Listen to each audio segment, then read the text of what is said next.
Hi everyone and welcome to Dennis Deep Cuts, the 65th installment of this fine YouTube series. Today we're going to talk about records that upon the time of their release, no one really cared about them, but now they do. Let's see what happens.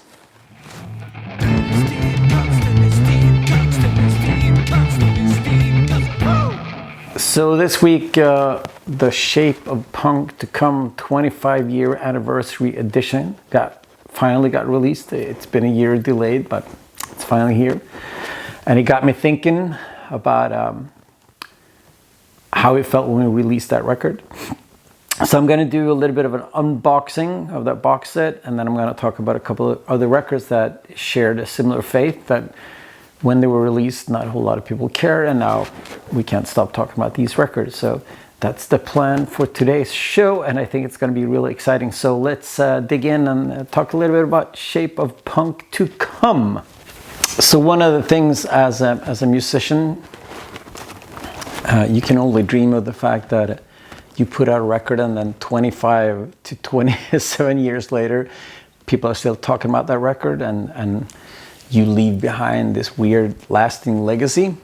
I think everybody that starts a band, I don't think it matters what your ambitions are. You want to create something that lasts, create something that people talks about. And that wasn't always the case. Like when we released Shape in 1998, our world, like the punk and hardcore world, weren't really that excited about it. They thought it was pretentious and weird, which is of course true and correct. The reviews were fine, but nothing special really. There was nothing indicating that this record was going to be like a classic record. We put out the record in February of 1998 in Sweden, or Scandinavia, Europe, I guess. And then it came out in the States a week after we broke up in September, October of 1998. And when we broke up the band, we went out. We actually did tour this record for almost 6 months, and a lot of the songs at that point didn't translate live, and we had like weird backing tracks with us that didn't really work, and it was a frustrating time. And also like just the vibe of the band wasn't phenomenal. So when we broke up, thinking that, that was a bit of a failure. No one's going to ever talk about Refused again. And that was it, And then, I started the International Noise Conspiracy, and we all went our separate ways. And then a couple of months later, like my friends from the States started hitting me up saying like, oh, they're playing New Noise at, at MTV2 or something like that. And then, another 6 months went by, and like Kirk Hammett's on MTV talking about Refused. And this record just grew. The notoriety of the record grew, and the legacy of the record grew. And we were sort of on the sidelines just watching this record take off into the stratosphere, which was exhilarating and also frustrating, because we were all doing other stuff and we were all kind of like moved on with life. And then you see this record just take off and you're like, what is happening over there? And it took off so much, and it became such an impact that, a record that when we broke up, it was a failure. And then a couple of years later, it's a record that will forever define my life and everything that I've done, which is fascinating. And there are a lot of records over the years, bands' careers that have been those type of records. Great examples, of course, like bands like Black Sabbath and Led Zeppelin and Jimi Hendrix. When they put out their first record, the reviews were pretty not great, and people didn't like them at all. And they became, of course, some of the most important bands of rock history. We were not that band. We were never going to be that band. But it is interesting to see that how things change and how perspective change. And here we are, 27 years since we wrote and recorded Shape of Punk to Come, 26 years since it came out, and now the 25-year anniversary edition is here. It's an incredible privilege to be able to be part of a band where people still want to have this conversation, people still want to talk about it, and when we play these songs live, people are still pretty excited about it. So it's like a cool thing. And I'm gonna unbox the new box set, and then I'm gonna talk about a couple of other records that have similar sort of fate. Some not as much, and some even more than Shape. And I think it is interesting because when you create something, you have this idea and vision of what you want to do, what you want to accomplish, and sometimes it doesn't resonate with people, and sometimes time is what makes it resonate with people. And I think that's what happened with Shape. Like it just needed time to sort of sit with people, and now people really love that record, which is amazing. It makes me super happy, and can't wait to next year when we get to go out on tour with Refused, and we're gonna play almost all of those songs. It's gonna be super cool. But yeah, let's dig in on the record and see what we got. So I got this record a couple of days ago. I haven't opened it yet. I did listen to the test pressings. I know it sounds great, but I've never seen it in real life. I've only seen PDF files on my computer. So I'm gonna open it and take a look at it and talk a little bit about it, and then we're gonna continue on with records that I'm not a part of. I think it's a better thing. When we started talking about this box set a couple of years back, because we've been working on this for a long time, I said one of the things I wanted to do was this cover version of the record where we have other people who's doing covers of the record, and that turned out amazing. And here it is. Here's that cover record, which I think is, I mean, it looks fantastic. Yeah, this is so cool. And here are little quotes from everyone, or a couple of people that were involved. All the information, and yeah. So me and David picked a bunch of bands that we liked, and it's a pretty solid lineup. We have some old school stuff, of course, like you got Quicksand, and you got Snapcase, and you got Cult of Luna, our buddies from Umeå, and the band like Fucked Up. It's been around for a long time.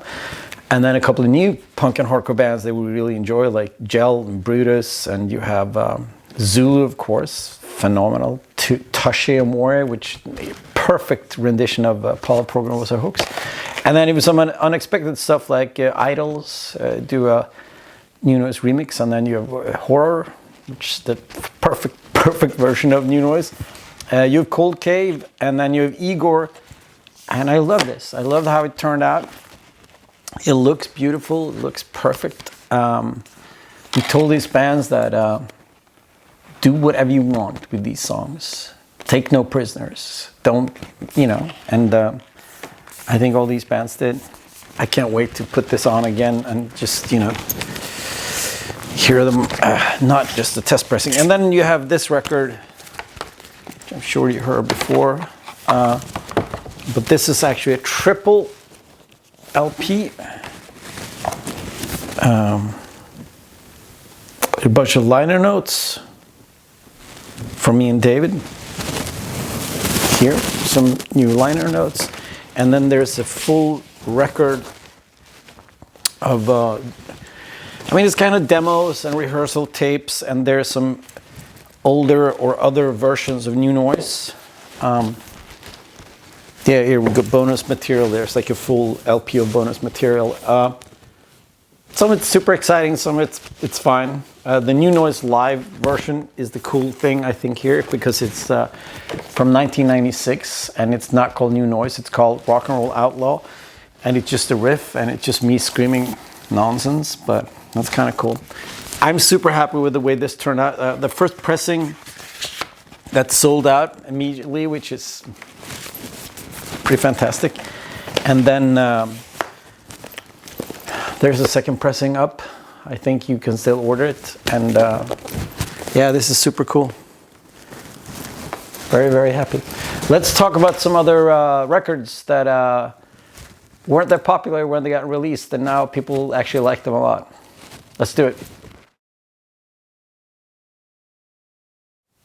So when I started thinking about this list, this was one of the first records I thought about, and it is also a record that keeps popping up on lists about these type of albums that got released, no one cared, people were angry, and now people love it. And I'm of course talking about the second Weezer record, Pinkerton, from 1996.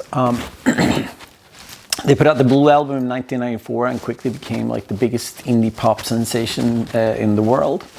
Fantastic album.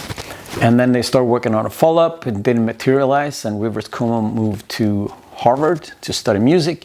And while in Harvard, he was miserable. And then he wrote Pinkerton, and it got released. And let's say the reviews were mixed at best. Didn't really sell it much, and I don't think even the band didn't even like it. The record's way darker.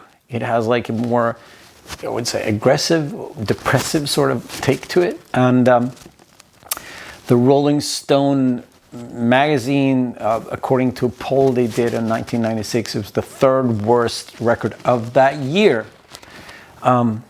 When this record came out, I bought it, I loved it, I thought it was fantastic. I thought it was way better than the first record just because it was a bit more dark, it was a bit more aggressive, it was a bit more noisy and violent, and I still think it's a fantastic record. After they put out this record and toured a little bit, the band went on a break because they didn't like the result. And then they went back to writing kind of like pop songs like they did on the first record. But in years since, a lot of people come around to this record and realize that it's one of the best Weezer records out. And I would say, I would argue that it's the best Weezer record. I love it, and I think it's a little bit of a shame that they didn't venture down this path a little bit more.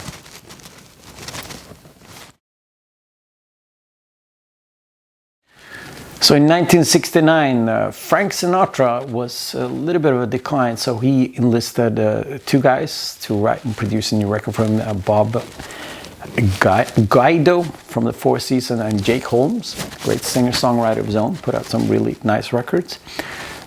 They came up with the record Watertown, a love story, a tale of a man that get left behind in a small town with his two kids when his wife leaves him for the big city. When it got released, it got, let's say, mixed reviews, and it was the first Frank Sinatra record not to make it to the top 100 of Billboard ever. And it was the beginning of a little bit of a pretty steady decline in his recording career. It has since, people say it's one of the best Frank Sinatra records, and I cannot agree enough with that. It's beautiful. The orchestral arrangements are fantastic. It has kind of like a foundation of like more traditional pop, but it has these lush, beautiful arrangements. And it's a sad, depressing kind of record, but in all the right ways. I cannot recommend Watertown enough, and it is one of those weird things when I cannot fathom why this record wasn't a massive success when it came out. But I guess that's not what people wanted to hear from Frank Sinatra, and I cannot recommend this record enough. Watertown. Let's talk about one of the most hated punk records of all time. I'm talking about Blitz, Second Empire Justice. Blitz was a punk band that started in New Mills, Derbyshire in the early 80s. 1981, they got signed to No Future Records and put out the classic punk record Voice of a Generation. Blitz was not single-handedly, but they were one of the most important bands for like the oi punk, sort of street punk movement. And their early 7 inches of Voice of a Generation, so like staples in that world. After that record, there were some lineup changes, and there was some wrestling about who gets to keep the name Blitz. The singer and the drummer exited, and the bass player and the guitar player got to keep the name Blitz. They enlisted another guy that also played guitar and keyboards and a drum machine, and then they put out one of the best post-punk records of all time. But therein lies the problem. When this record was released in 1983, it was hard for them to shake the name Blitz, because all the post-punk people and all the new wave people were like, Blitz, that's the punk band, you know, like the skinheads, punks, you know. So they didn't like the record, and it is a bit too tough and rough for like the post-punk crowd.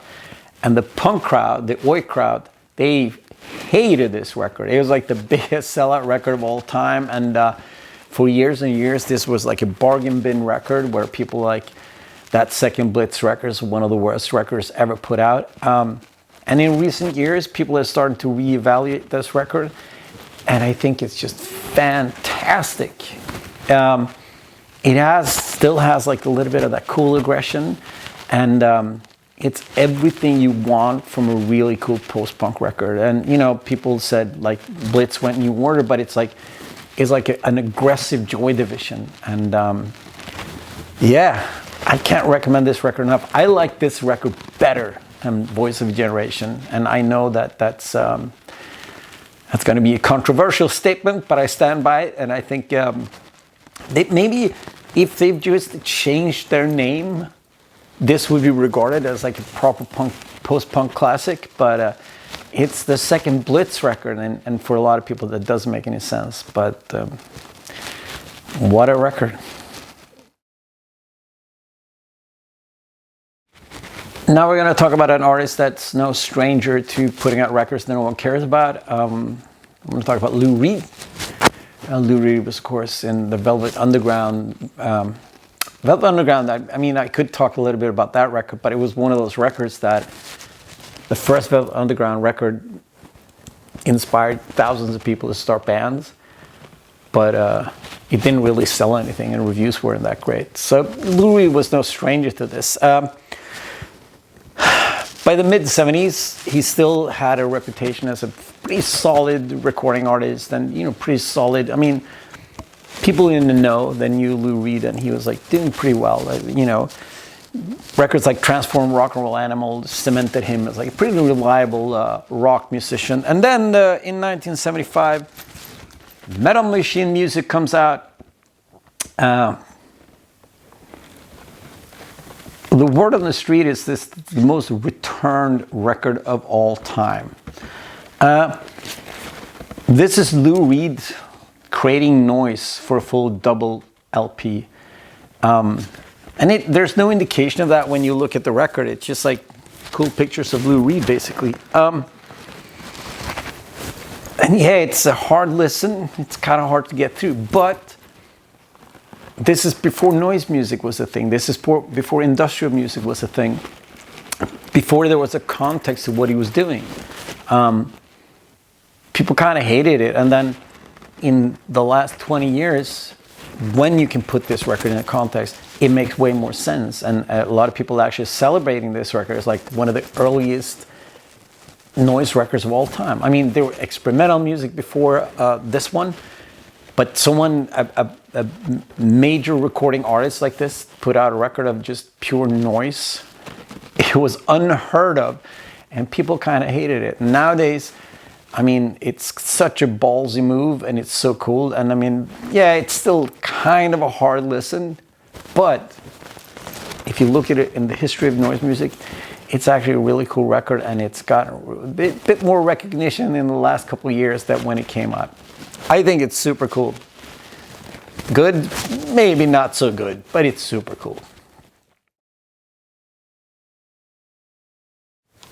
All right, I got two more records. I'm going to talk about one record that I talked about a little bit on an earlier episode about the best records from 1972. I'm, of course, talking about Nick Drake's Pink Moon. Nick Drake's one of those artists that now he's celebrated as one of the better singer-songwriters of the late 60s, early 70s, and all three of his albums are regarded as classics. He put out 3 records on Island from late 60s to early 70s. They sold a combined of 4,000 copies.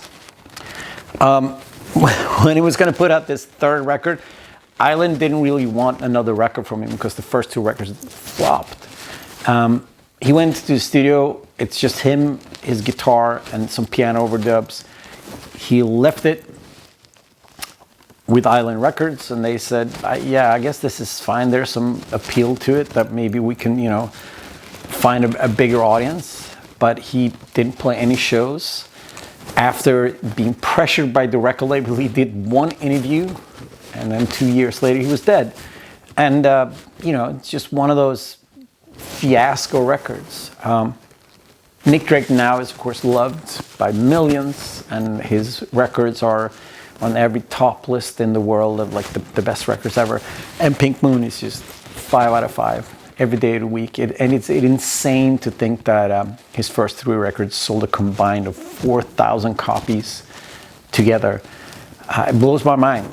And it's a shame. I wish that someone like Nick Drake, who's plagued by depression, could have seen how much we love his music, you know, 50 years down the line. Let's do one more record. Talk a little bit about Black Flag, My War. Black Flag, Hormuz Beach, 1976, started as Panic, then it became Black Flag, and that became one of the most influential, important hardcore bands of all time.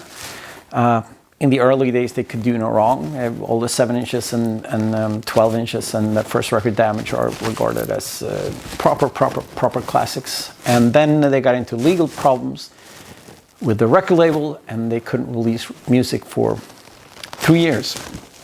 And when you're a young and up-and-coming band, 3 years is an eternity. And from Damage to My War, the band was decimated basically to a 3-piece. And you know, when all the legal nonsense was over, Black Flag returned with My War, and people have been waiting for years for new Black Flag music. And 3 years, when you're young, when you're doing stuff, is just so much can change. And Greg Ginn was not really interested in being a hardcore band anymore, a punk band, and he just wanted to play music, and he was really into like you know, 70s rock. And Saint Vitus was a band that released records on SST, and he was really into them. And then this record comes out on the A side. Sounds like Black Flag, you know, My War. It's a classic song. And then the B side is like 3 songs, slow, doomy, super cool. But people hated it. The punks hated it. The reviews, they hated it. They thought it was horrible. But in later years, people had kind of realized that this was the nucleus of a lot of like kind of sludge and like you know, the mix of punk and metal. And Black Flag was just, you know, one step ahead of the curve. I think this is a fantastic record. It's also one of 3 records they put out in 1984. I love the A side. I love the B side. I think it's a great record. And I think that the shit that Black Flag got subjected to in the mid 80s, when they grew their hair out long and they started playing like slow songs, is pretty uncalled for.